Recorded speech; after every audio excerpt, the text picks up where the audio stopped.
Yeah, so we're here at the RAF Museum Midlands, and I'm stood in front of the Avro Lincoln.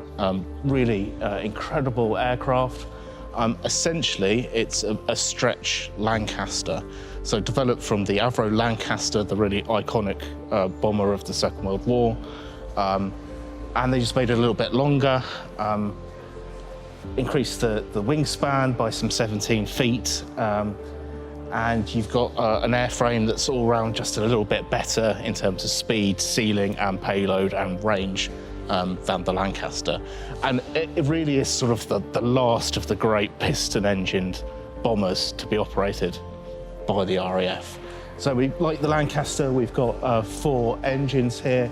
These are Packard 68s, so quite a late development of the Merlin. They're sort of kicking out about 1700, 1800 horsepower. So very different from early production Merlins, which were scarcely doing 1000 horsepower.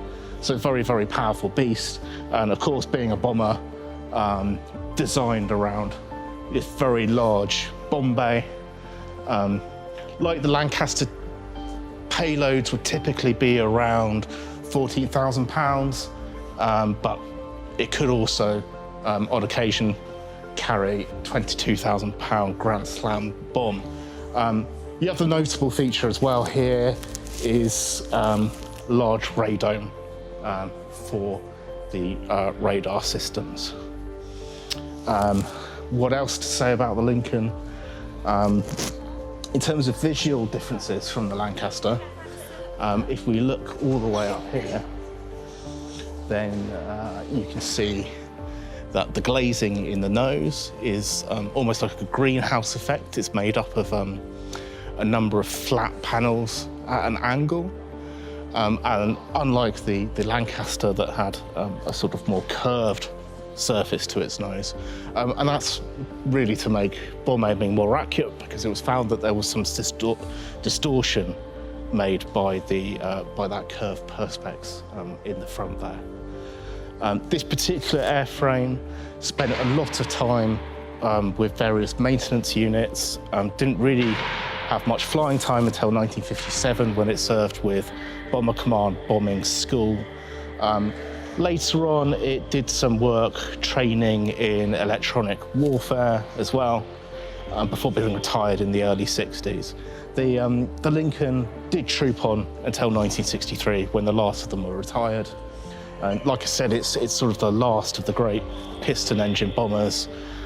Come the 1950s, this is a period when jet aircraft, things like the Canberra, as well as the V bombers, the Victor, Valiant and Vulcan, are really starting to show the limitations of piston-engine aircraft.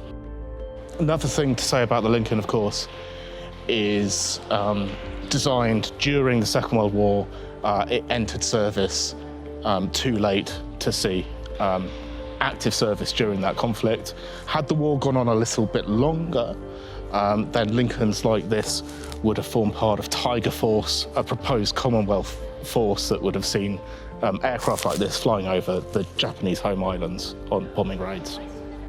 So the other way in which the Lincoln is different from most variants of the Lancaster, which would typically had 4 303 machine guns in the rear turret. This has got 2 50 cal machine guns here, so packs a bit more of a punch there.